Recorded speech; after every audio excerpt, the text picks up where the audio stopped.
السلام علیکم۔ آج کا ہمارا عنوان ہے، کیا بیائی بیٹیاں لاوارث ہیں؟ بیائی بیٹیوں کو عزت دیں، نفرت نہیں۔ ہمارے معاشرے میں ایک سوچ عام طور پر روایت ہی بن گئی ہے کہ بیٹی والے دب کر رہتے ہیں، بیٹی والوں کو سر جھکا کر رکھنا چاہیے، بیٹی کا معاملہ ہے جی زیادہ بات بھی نہیں کر سکتے۔ لیکن ڈر کس بات کا؟ بیٹیاں بیائی جاتی ہیں، بیچی تو نہیں جاتی کہ اس کی رخصتی کے بعد والدین کا اپنی بیٹی کے حق کے لیے آواز بلند کرنا جرم بن جائے گا۔ ڈرنا تو ان کو چاہیے جو بیٹی کو بیاہ کر لے جاتے ہیں کہ کہیں پرائی بیٹی جس کو اپنی بیٹی بنا کر لے آئے ہیں اس کے حقوق پورے کرنے میں ہم سے کہیں کوئی غفلت یا کوئی ناانصافی نہ ہو جائے۔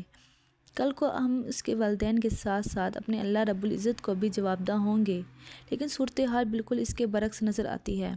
بیٹیوں کے والدین کو بھرپور احساس دلایا جاتا ہے کہ آپ تو بیٹی والے ہیں، آپ کو خاموشی اختیار کرنی چاہیے۔ زیادہ تر بیائی بیٹیوں کے ساتھ ناانصافیوں کی ایک وجہ ان کے والدین کا بیٹیوں کو مورل سپورٹ نہ کرنا ہے۔ بیٹیوں کو رخصت کرتے ہوئے والدین کا یہ جملہ بولنا کہ اب اس کے گھر میں جب آنا، ہنسی خوشی آنا، کبھی روٹ کر نہ آنا، تو ایک طرح سے ان کا مان مائیکے سے توڑ دینے کے مترادف ہوتا ہے۔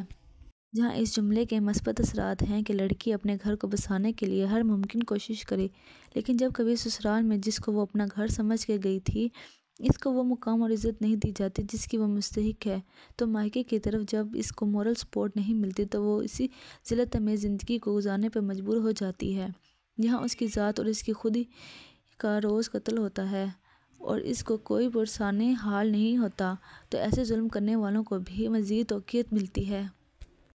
بیٹیوں کو رخصت کر دینے کا یہ مطلب نہیں ہوتا کہ ان کے والدین پر سے حق ختم ہو گیا یا والدین کی ذمہ داری مکمل ہو چکی ہے۔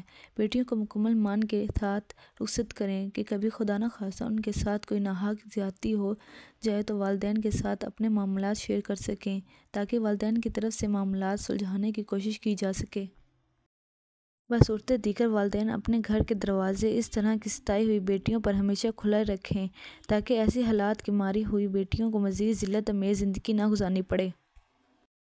خدارہ اگر کبھی کسی بیٹی کا سسرال میں مزید گزارا ممکن نہیں ہے تو اس کا سہارا بنیں، اس کو جان بوجھ کر اس جہنم میں جلنے کے لیے نہ چھوڑ دیں۔ سسرال بعد میں ظلم کرتا ہے، والدین پہلے پہل کرتے ہیں، یہ بول کر کہ اب اس گھر سے تیری لاش ہی نکلے گی۔ یقیناً ایسے والدین کی بیٹیاں زندہ لاش ہی بن جاتی ہیں۔ اللہ تعالیٰ تمام بیٹیوں کو نیک نصیب عطا فرمائے، آمین۔